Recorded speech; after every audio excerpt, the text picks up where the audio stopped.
O patrimônio cultural em pauta na rádio da Universidade. Momento do Patrimônio. Produção e apresentação, Guta Teixeira e Diego De Vincenzi.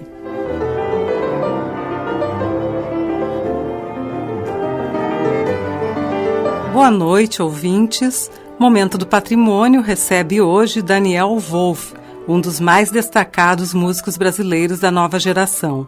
Bacharel em Música com habilitação em violão pela Escola Universitária de Música da Universidade da República de Montevidéu, mestre e doutor em música pela Manhattan School of Music de Nova York, Daniel é professor titular da URGS e professor visitante da Université der Künste de Berlim. É também orientador de mestrado e doutorado. Ministrou cursos em universidades e festivais de músicas no Brasil, Estados Unidos, Alemanha, México, Uruguai e Argentina. Tem artigos publicados no Brasil, Estados Unidos, Alemanha, Inglaterra e Uruguai. Partituras publicadas no Brasil e na Alemanha, diversos discos gravados como intérprete, compositor, arranjador e diretor artístico e prêmios como compositor, intérprete e arranjador, inclusive um Grammy. Faz recitais na América do Sul, Estados Unidos, Canadá e Europa. Boa noite, Daniel. Um prazer te receber aqui no Momento Patrimônio. Prazer muito grande mesmo, porque agora estamos com uma nova música na abertura e ela é composta por ti. É uma honra para mim, é a primeira vez nesse programa, já estive muito aqui na rádio da universidade, mas sendo professor e trabalhando sempre em prol dessa universidade, é claro que eu sempre gosto de estar na nossa rádio aqui. Daniel, como é que começou a tua relação com a música e quando foi que para ti ficou evidente que queria seguir essa carreira? A música sempre teve um lugar muito importante na minha casa. Meu pai, apesar de que seguir a carreira como médico, e foi também professor da URGS na medicina, ele desde muito cedo gostou muito de música e sempre estudou música, paralelamente ao estudo de medicina e ao trabalho como médico, e tinha assim uma relação próxima de amizade com vários músicos de destaque aqui do Rio Grande do Sul, com Bruno Kiefer, com Esther Sklier. Inclusive chegou a pedir reingresso diplomado e cursou várias disciplinas do curso de graduação em música aqui na URGS, quando já estava com a sua carreira de médico bem avançada. E compôs várias obras, inclusive uma peça para violão que eu toco. E minha mãe, ela estudou no Instituto de Artes da URGS, fez o curso de piano, chegou a estudar um pouco de composição e regência, antes dela também seguir a carreira médica. Ela foi colega do Miguel Proença, que é um dos nossos pianistas de mais destaque, né? Foi aluna da professora Zuleika Rosa Guedes, que foi uma das grandes formadoras dos pianistas daqui. Então, assim, a música já existia na minha casa desde muito cedo. E eu creio que foi por volta de 12 anos que eu comecei a estudar violão. Meu pai tinha, apesar de ter piano em casa, tinha um violão que ele não tocava, ele tocava piano. E eu comecei a eu peguei o violão dele, pegamos um professor de música popular que me ensinava algumas canções. Eu fui me interessando e aí meu pai, inclusive, foi quem disse, olha, na URGS, no Instituto de Artes, há um curso de extensão em instrumentos musicais, tu pode estudar música na URGS mesmo não sendo aluno da universidade. Eu ainda tinha 13 anos, mais ou menos, nessa época. E foi assim, então, que eu comecei na música erudita, assim, estudando no curso de extensão, que existe até hoje, no Instituto de Artes. E foi quando eu, assim, ainda no tempo de colégio, ainda antes de chegar no momento do vestibular, que eu tomei a decisão que seguiria a carreira musical. Daniel, tu tens uma carreira marcada pelo reconhecimento internacional. Como é trabalhar com música erudita no Brasil? O Brasil é sempre um país um pouco mais complicado, né, que os países de primeiro mundo, por diversas questões. Uma, naturalmente, é a dificuldade econômica que se tem aqui. Outra é um pouco cultural, assim, que há um incentivo maior não só para o trabalho de música, mas para o trabalho artístico em geral, em outros países, do que é feito de base com as nossas crianças aqui. Eu me lembro uma vez que me chamou a atenção, a primeira vez que eu estive no Museu do Prado, em Madrid, e no momento que eu passei na primeira sala, tinha um grupo de crianças de colégio, estavam todas com uniforme, foi uma daquelas viagens, passeios de colégio, né? E elas estavam sentadas na frente de um quadro, e a professora explicando sobre aquele quadro. Não era nem um daqueles grandes quadros dos destaques do Prado. Era um quadro importante, mas não eram os principais. Muito bem. Vi uma boa parte do museu, resolvi sair para tomar um café e passei, e as crianças estavam sentadas na frente do mesmo quadro, ainda tendo uma explicação da professora. Eu não tive nada parecido com isso no Brasil. Eu acho que é uma coisa muito difícil. Então, quer dizer, quando você já tem um trabalho de base de educação na orientação artística, como se tem em vários países da Europa, fica muito mais fácil essas pessoas, nessa fase já adulta, terem interesse em consumir ou procurar a arte. Então, eu creio que isso é uma das coisas que dificulta para nós aqui. E também a burocracia. Assim, aqui é tudo muito burocrático. Né? E como é que a arte tem sobrevivido em grande parte atualmente aqui? Através de incentivos fiscais, através de editais, fundos de apoio à cultura.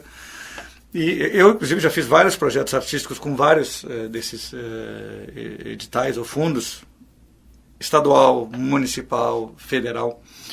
E em todos, assim, é muito bom que há esse incentivo feito pelo governo ou por empresas através de algum incentivo dado pelo governo, mas o tamanho da burocracia que a gente tem que vencer para se beneficiar disso é muito grande. Então isso acaba também tomando de nós artistas um tempo e uma energia muito grande que, claro, é subtraída do que poderia ser o nosso esforço criativo. Tu tens um grande interesse em divulgar a música erudita composta por gaúchos. Uhum. Tu dirias que a música erudita gaúcha tem características particulares? Nós estamos numa época de pluralismo. Né? Aquele período da prática comum é uma coisa que ocorreu muito entre 1600 e 1900, aproximadamente. Onde nós temos, isso ocorre em todas as artes, mas pegando o caso específico de música. Então, Bach e Handel estavam compondo na mesma época. Mozart, Haydn, Beethoven e Schubert também. A diferença de estilo musical entre esses compositores era muito menor do que se nós pegarmos a diferença de dois compositores modernos. Porque havia um linguajar comum que todos usavam, claro, com cada um com as suas características. Uma das grandes características que nós temos a partir do século XX é justamente a coexistência de muitas linguagens artística. Isso gera, naturalmente, não uma unidade, mas uma pluralidade de estilos. E algo que eu me dei conta aqui, quando eu gravei o disco Porto Alegre, que é um disco lançado pela série de CDs do Programa de Pós-Graduação em Música da URGS, eu gravei só compositores do Rio Grande do Sul, todos que tinham alguma vinculação com a URGS, ou haviam estudavam, foram professores, são professores daqui. E viveram aqui numa época muito próxima uns dos outros. Então, estamos falando de música feita numa cidade, vinculados a uma mesma universidade, os compositores, numa época muito próxima. Que período temporal? Isso, digamos assim, obras que foram compostas entre a década de 1960, a mais antiga, e a mais nova era de agora 2012. Mas o grosso das obras foi escrito entre os anos de 1980 em diante, então período de 20 anos. E nesse período tão curto, então nós temos obras que são em estilo neoclássico, obras renascentistas, há obras inspiradas em formas arquitetônicas, algumas que usam a milonga ou outros ritmos gaúchos. Então o que nós vemos assim na música gaúcha é uma diversidade muito grande. Né? Claro que algumas características que vários compositores nossos usam de alguma maneira a música da raiz daqui, mas a transformam. O compositor Fernando Matos, por exemplo, ele compôs uma milonga para mim, para violão e quarteto de cordas, mas que eu acho que nenhum músico gaudério ouviria que ele chamaria de milonga. Apesar de que ela é inspirada no ritmo da milonga. Bacana. Daniel, em relação à música popular, como é que surgiu esse interesse? Como é que tu desenvolve o trabalho com ela? Eu, como tinha comentado, assim, meu primeiro encontro com o violão foram aulas de violão popular, né, de me acompanhar nas canções que eu gostava de cantar. E eu sempre continuei tocando, apesar da minha formação ter sido voltada para a parte erudita, eu sempre continuei tocando música popular, mais para o meu deleite do que profissionalmente, mas ocasionalmente também em algum evento profissional. E eu me interessei sempre muito por arranjos, então comecei a fazer trabalhos de arranjos para músicos populares, principalmente quando eles vão tocar com orquestras. Então, desde compositores daqui do Sul, como Ney Lisboa, o Nico Nikolaevski, o Ike Gomes, até gente de fora, MPB4, Zé Cabaleiro, o Evan Lins vai fazer um show com alguns arranjos meus agora no mês que vem, a Fernanda Takai. Então, com o trabalho com esse pessoal, sempre fui mantendo o vínculo com a música popular. E também comecei a compor canções populares com parceiros que são pessoas da música popular, como o Raul Elvanger, por exemplo.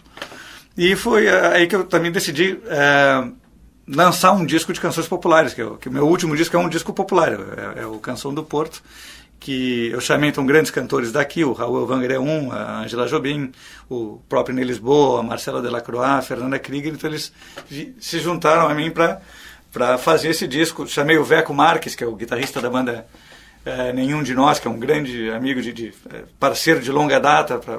Então foi um trabalho todo feito com pessoas da música popular. A orquestra, o Brothers Orquestra, Big Band participou. Então eu me sinto muito à vontade nesse campo da música popular. Como é o teu processo criativo? Atualmente, o meu processo criativo é um pouco... Sabe aquela cenoura que a gente põe na frente quando vai ter uma corrida de cavalos, e eles põem uma cenoura que vai sendo movida na frente para o cavalo correr atrás dela. Ele precisa daquele incentivo para correr. O meu atualmente está um pouco assim. Me explico. Eu estou numa época de muitos afazeres simultâneos. Eu sou coordenador do programa de pós-graduação em música. Então, isso assim, demanda um trabalho de administração e de burocracia muito grande, né? Eu tenho vários projetos que eu coordeno aqui na universidade, o Festival de Violão da URGS, o projeto Sarau no Hospital, que é um projeto de responsabilidade social que os nossos alunos tocam para pacientes do Hospital de Clínicas de Porto Alegre, que é o hospital escola, né, da universidade. Além de todas as disciplinas que eu ministro na universidade e todos os trabalhos que eu faço também na área artística, os recitais, publicação de livros, publicação de artigos, escrever esses arranjos. Então, o meu tempo é muito curto, eu preciso ser muito organizado para conseguir dar conta de todos esses afazeres. Então, uma coisa que ocorria antes, que era, eu estou com tempo livre, estou me inspirando e vou compor, é uma coisa que eu hoje em dia raramente tenho. O que eu tenho é uma encomenda, olha, nós vamos fazer, precisamos de tal peça tua, o teu cachê vai ser esse, ela tem que estar pronta nessa data. Eu preciso até me organizar e ver se eu vou ter tempo para trabalhar, né?